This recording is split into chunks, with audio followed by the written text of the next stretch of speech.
These chilling sounds kept Tasha awake, worried that someone or something was close by.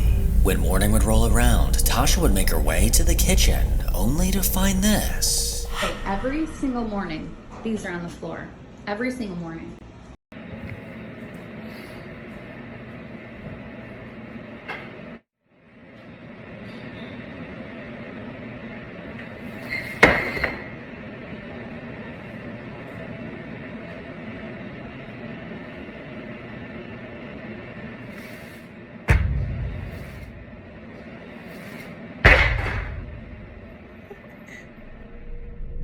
The cookbooks on the counter unnervingly fell, seemingly without a cause, only to later get pushed to the floor by an unseen force.